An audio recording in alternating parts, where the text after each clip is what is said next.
વડોદરામાં આવેલી ગાજરાવાળી પાણીની ટાંકી છે. પાણીની ટાંકી તરફ જવાનો રસ્તો છે. આ જ રસ્તે આગળ આપણે શ્રી રામનાથ મહાદેવના દર્શન કર્યા. ત્યાં જ અમરનાથ મહાદેવજીનું મંદિર આવેલું છે. અહીંયા ઘણા ખરા એવા શિવલિંગો આવેલા છે, શિવાલયો આવેલા છે. અને અહીંયા તમે જોઈ શકો છો શ્રી દ્વારકા માઈ મંદિર. શ્રી દ્વારકા માઈ મંદિર. આ મંદિરના એડ્રેસની વાત કરીએ તો વિહાર સિનેમા, પ્રતાપનગર રોડ, વડોદરા. આ સામે ગાજરાવાળી પાણીની ટાંકી અને અહીંયા પાછળ આપણે દર્શન કરાય રામનાથ મહાદેવ મંદિર. સામે સાંઈ બાબાજીનું મંદિર છે.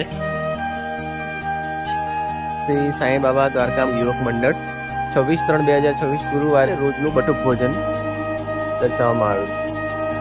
આપણે આ પાણીની ટાંકી તરફ આગળ જઈશું. યાકુતપુરા રોડ તરફ આવી ગયા છે. આ યાકુતપુરા તરફ જવાનો રોડ છે. અહીંયા જે રોડે છે ત્યાં જ સામે શ્રી યમનેશ્વર મહાદેવમાંનું મંદિર આવેલું છે.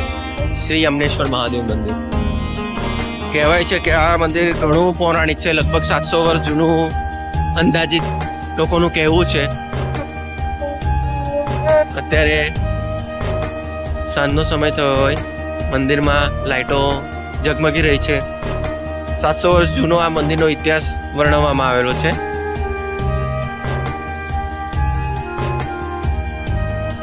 ચાલો આપણે મંદિર અંદર જઈએ અને શ્રી યમનેશ્વર મહાદેવજીના દર્શન કરીએ.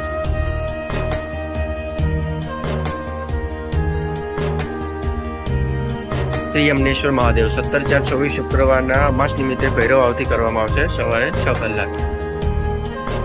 આ પ્રમાણે કઈ મંદિર છે. જય યમનેશ્વર મહાદેવ. હર હર મહાદેવ. જય શિવશંકર. 700 વર્ષ જૂનો આ મંદિરનો ઇતિહાસ કહેવાય છે, જેના અત્યારે આપણે દર્શન કરી રહ્યા છીએ. જય શ્રી યમનેશ્વર.